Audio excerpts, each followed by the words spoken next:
Good afternoon, and thank you all for joining the webinar today. We're going to hold for about 60 seconds to allow others to join, and then we'll get started.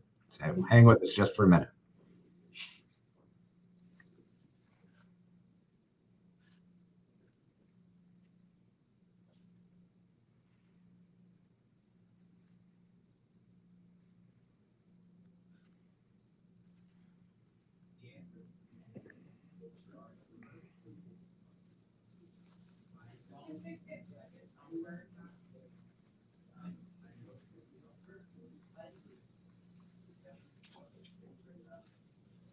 Well, all right, we'll get started. Thank you for joining again. My name is Matt Popinski. I'm the Chief Customer and Payments Officer here at Daxko, and I have with me today Colby Watkins, who's the Senior Director of Payments Programs, and Trey Foster, our Director of Payment Sales. And so we've assembled a panel, a group of payments experts with collective 45 years worth of payments experience to address what clubs are learning about payments costs and how member communication around those costs are emerging, and the best practices around those endeavors. So without any further ado, we will jump into our agenda for today. So again, we're going to talk about payment costs and the current environment and what we're seeing across the industry and in the club market specifically, and what that means for your association.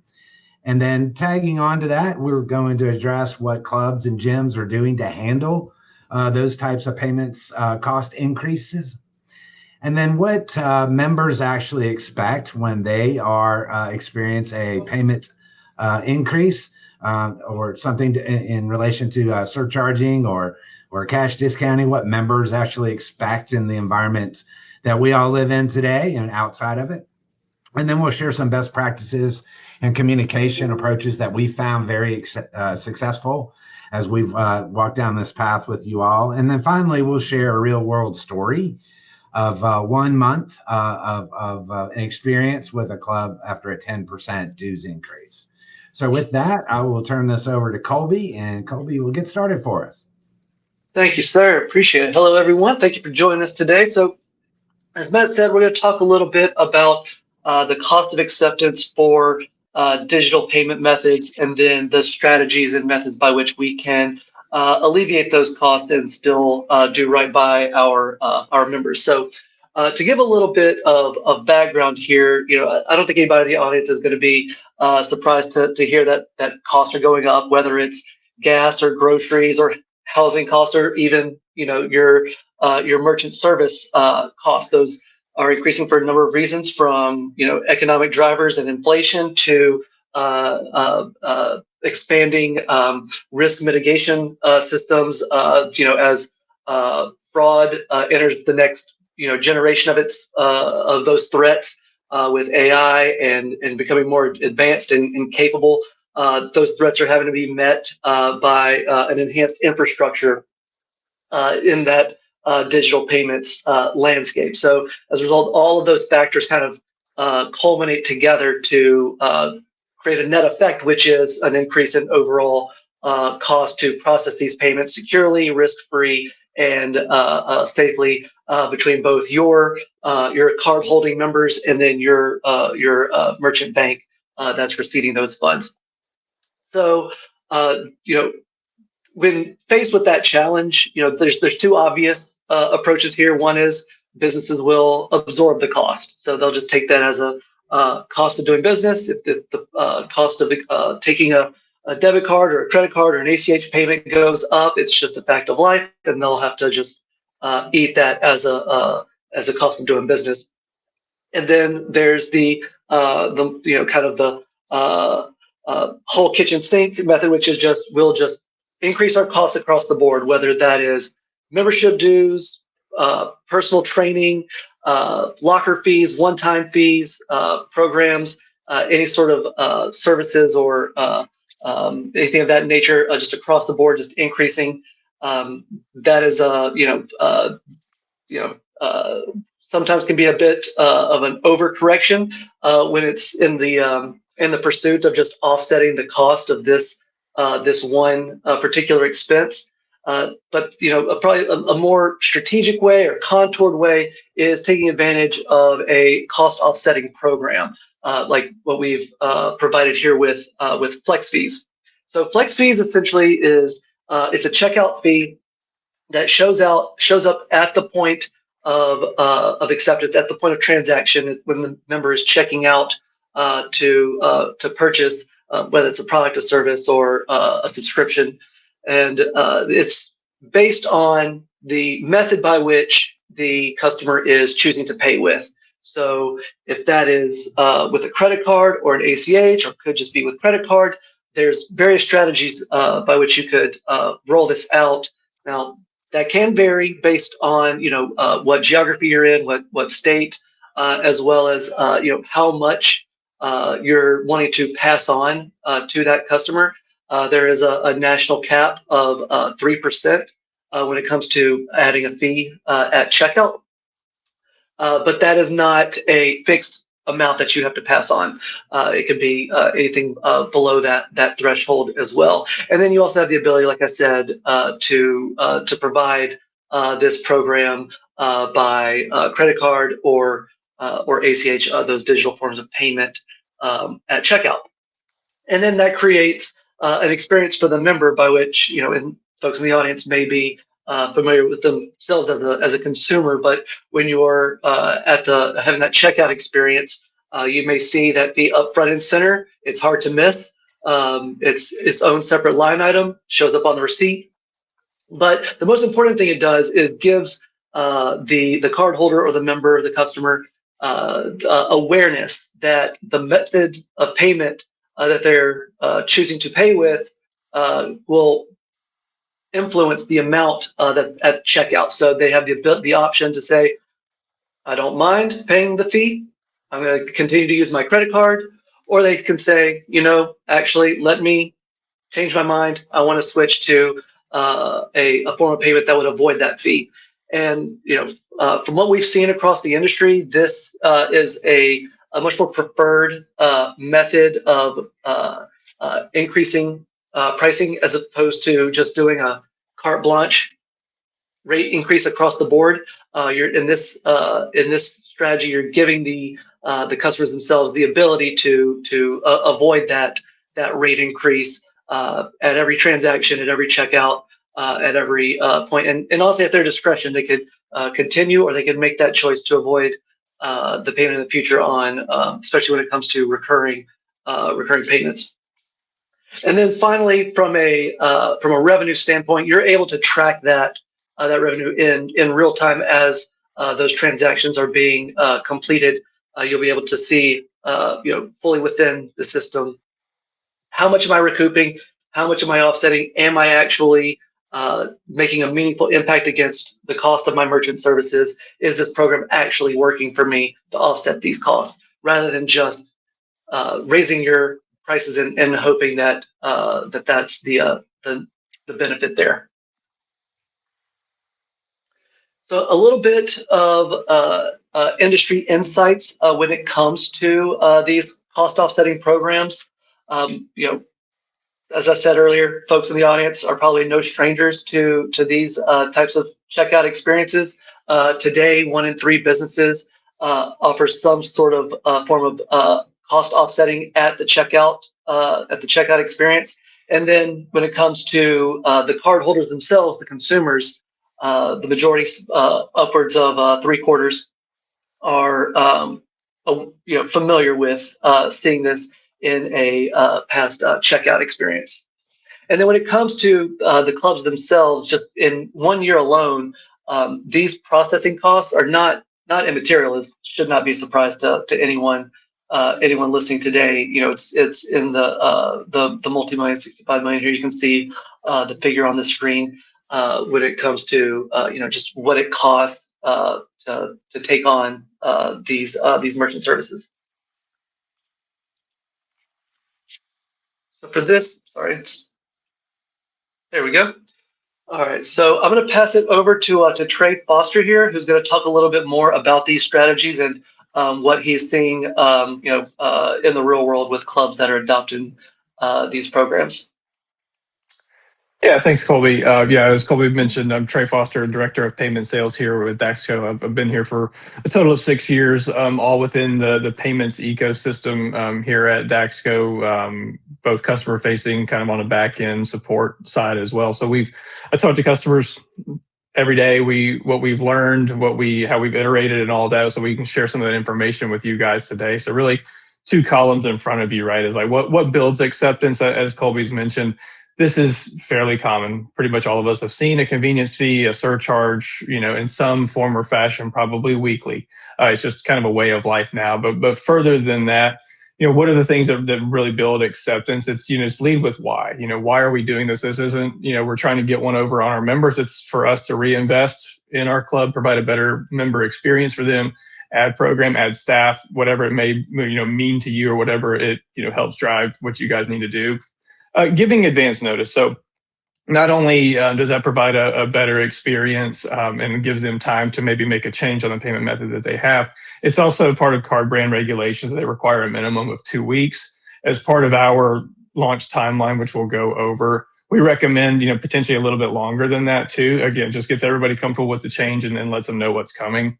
Colby went over this too, offering a fee-free alternative. So it's, hey, we know you like the credit card points and all of that, so 3% might not mean anything to some of your members. Others may want to take advantage of that lower cost option, switch over to a bank draft, which in turn drops your cost as well. Keep it brief, keep it matter of fact. We don't need a long diatribe of why we're doing certain things. This empowers your staff to quickly move on and not get into these long-winded conversations around why we're doing something here at the club. And that goes into that last point there, where you're empowering your frontline staff with just clear communication. It's, hey, this is a drive, costs are rising. We're trying to provide the same, if not a better experience for you as they rise. And this is part of the process. Display fees transparently. So it's displayed on every receipt, needs to be displayed at every point of sale. Online member join processes. So over communication and visibility is going to be very key. Some of the things that create friction, announcing it at the front desk. Nobody likes to be surprised by these things. Real world experience is when you go into any sort of convenience store or gas station or some small boutique. You're shopping, you're doing whatever you need to do. You pick out your items, you go to the front desk, and all of a sudden you say, oh, if I'm paying with a card, it's going to be 3.5%, 3%, 2.5%, whatever it is. Nobody likes to be surprised. So again, making sure that we're transparent throughout the process is extremely helpful. And this is going to be something, this is a new charge that typically doesn't land well. It sounds more like, hey, this is just another way for us to make money. We're simply covering the operational costs for this and allows us to reinvest. No easy opt-out. There, you have the advantage of paying, a different way if you need to. No overly complicated language or rate table. So different percentage for different transactions or anything like that. It's just a flat percentage across the board, keeps it simple. Staff who don't know what to say. Again, we take this seriously. So during the onboarding process, we provide, other examples or success stories of other people and kind of what they've done and share that with you all and allow you to take advantage of people who have already implemented this. Currently, we have over 1,500, I think, across our portfolio who are taking advantage of our flex fee program today. So we have plenty of information, plenty of examples that we can share with you and your team. Timing it right after a dues increase. It depends on how it comes across, right? If you communicate it the right way, it's not that big of a deal. If you bring it on, shortly with no lead time, it's not going to land as well. And moving in, so again, a real world story. So here's the one that Matt mentioned at the beginning, that someone who launched this the month after a 10% dues increase. And really what happened is the members accepted it. And the reason why is they followed the communication plan, they followed the transparency advice that was provided. And again, the free fee availability of a flex fee. Those are all keys in making sure this lands well with membership. And to kind of go further on that, I would say if we do get any sort of objection or pause from a lot of our customers is what's this going to do to my membership, my current membership. We've seen no material change in membership launching this. And again, we've got over 1,500 examples that prove that this does not negatively impact current membership either. So again, timing matters, but it isn't everything. Again, if it's done correctly, giving members a choice is obviously helpful. And transparency is a trust builder with your members. You don't want to leave them with a sour taste in their mouth, and then making sure your staff is prepared accordingly. This is an example of one of our customers today. So in this example, they increased their credit card or increased any credit card transaction by 3% and added 44 cents to an ACH transaction. So their current state of fees all in was about $36,000. To add the flex fee functionality, added about $10,000 to their total cost. And then when we looked at what the flex fee revenue was collected on that, they were able to regain about $31,000 back to the bottom line. So making their net expense $15,000 as opposed to 36. So a savings of almost 59% in this scenario. A lot of this depends on your card mix currently. So depending on how you accept payments, whether it's heavier debit, heavier credit, heavier ACH, that's what us and the team are here to do, is to run an analysis for you guys to understand what this impact would look like for you, because everybody's a little bit different. Again, communication key. I think you're going to hear that more than once, obviously, in this presentation. We have templates that you guys can use and build off of. We don't pretend to know your member base better than you guys do. So if you have a certain communication strategy that you like to use, we just have templates for you to start with, or you don't have to use them at all, but know that we have some examples for you guys to use. Launch timeline. So we typically look at about a 45-day window on average. So the signed agreement, we determine the fee, choose the structure, compose all of the forms. So we're able to help you guys with displays, with across the club, at any point of sale transaction. Hey, in 30 days, this is coming. If you want to put it in your membership newsletter, all of that can be done as soon as the agreement's signed. Internal prep, which again includes that staff training, all the software setup, signage. And then the third step, kind of day 30, this is where the card brand regulations come into play. Again, they require 2 weeks. We say 30 days just to be safe. Over communicate is key, at least a better experience. And then the PM your project manager will enable the fee on the 45th day. Then we'll track the receipts, track all the feedback, make sure everything is working properly for you guys.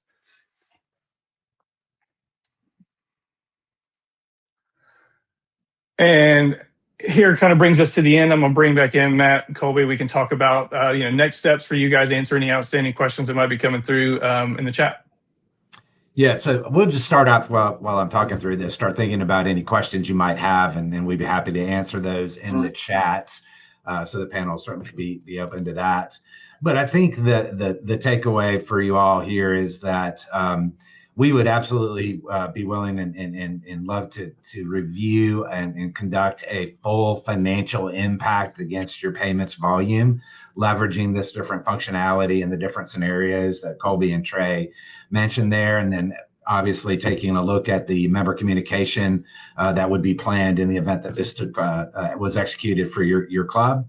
And then when we talk about the readiness score, it's really an analysis of what your card brand, your card mix, what the financial impacts could be on leveraging a program like flex fees on credit cards, and then something in the future around flex fees on cash discounting.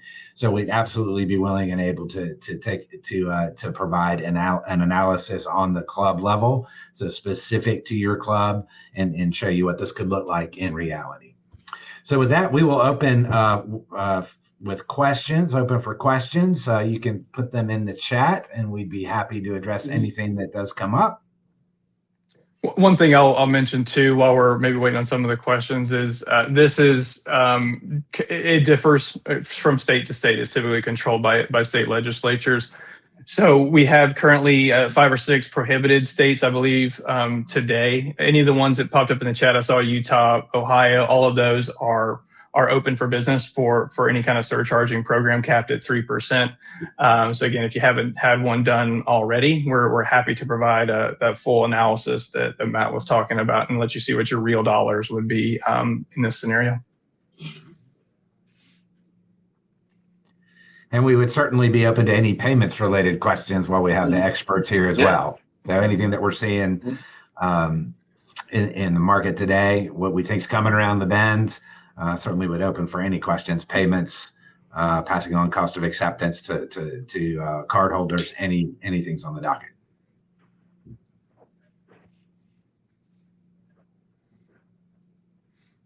And I'll just add, depending on, don't assume based on where you are in terms of your credit debit mix or what state you're in. If you're interested in reducing your overall cost of acceptance, reach out to us and listen. We can have that conversation. We can, do the research for your particular scenario, all the dynamics going on with your digital payments acceptance, to determine what would be the best strategy or what options are available for reducing or even potentially eliminating most of your cost of acceptance. Yeah, and I would say we've done some projects here, recently across portfolio wide. So when we think about some of our smaller boutique businesses all the way up to our enterprise business, and you think about the money on average that is recouped, we're talking, from the $8,000 to $15,000 range, annually, and that will be, again, mixing in a ton of the smaller folks, a lot of the larger folks. So it's not going to be the same story for everybody. That's why we'd like to just take a peek at your numbers and present them back to you. It might resonate a little bit more. Yeah, Jen, on your pardon me, on your question regarding fees for ACH, you do have the ability to apply a fee to pass on the cost for ACH as well.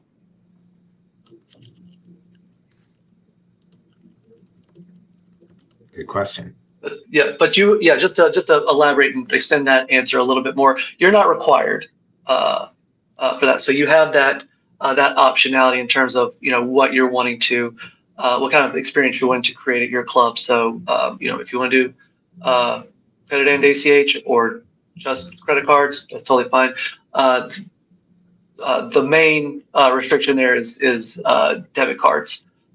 There's explicit regulatory prohibition nationally preventing that from being available.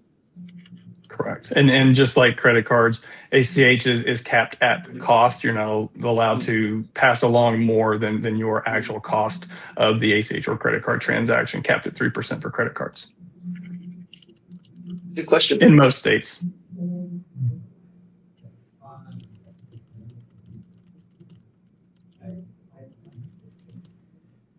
I would say, without having the exact numbers in front of me, we have about, I would say 80 to 85% of our current FlexFee customers are passing along both fees, a credit card fee and an ACH fee.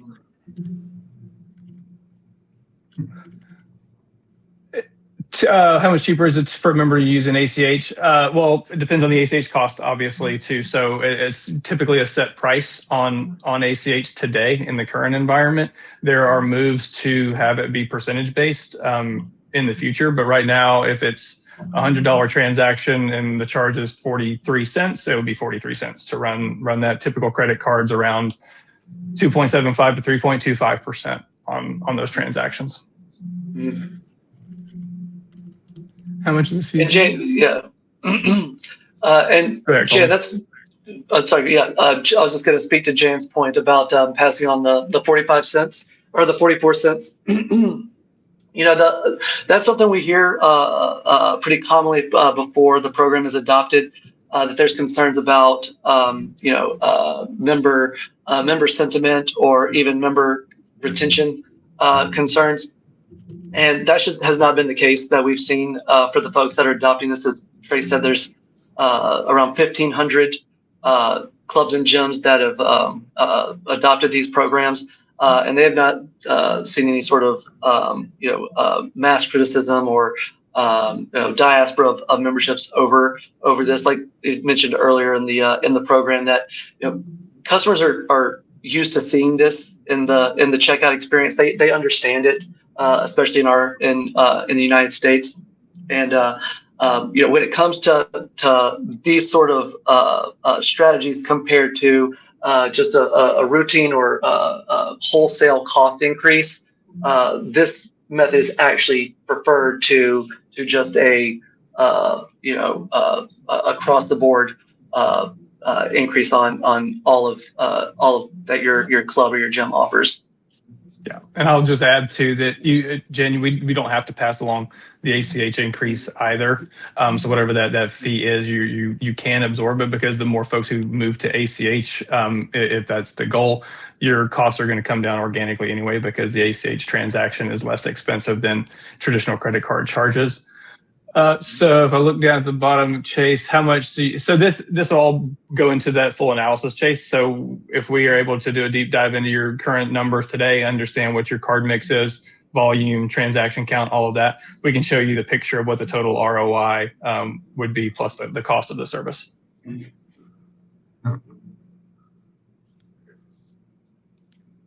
What is that? It varies. It really does. I don't want to sound like I'm dodging the question, but it is completely based on what your card mix is and what we're able to do, what we're able to drive from an ROI perspective. If you're heavier debit usage, sometimes the program might not even make sense at all. So it really just depends. Yeah, to Trey's point, there's a number of variables here. The average interchange cost that your club is experiencing. Also, if you're accepting 90% debit cards, it may not make sense at that point, given that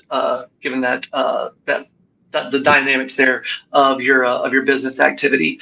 And yeah, in terms of like what you're retaining, it's really offsetting the cost of your expenses. So I believe we mentioned earlier on that these programs can be with regards to flex fees, it cannot be a profit sharing venture. It has to be a cost savings or an expense offset. So we don't have a way to means to actually generate profit off of the fee that's being passed on at the transaction or the checkout. Yeah, I don't think I need to tell anybody here, but after payroll, typically processing expenses are top 3 or 4 line item for most businesses today. So if we're able to help you guys offset 2.5-3% of that, it can be a nice hit back to the bottom line for you guys to reinvest. Well, all right, team, and thank you so much for the great questions and for the conversation today. We certainly appreciate your engagement and leveraging the expertise here of the team. And look, I'll just say it one more time: we are absolutely open to conducting that club by club analysis so that we can answer these questions specifically to the use case for each club. So with that, we will adjourn. And again, thank you so much for your partnership and for attending today. And we look forward to working with you in the future. Thank you, everyone. Thanks, everyone.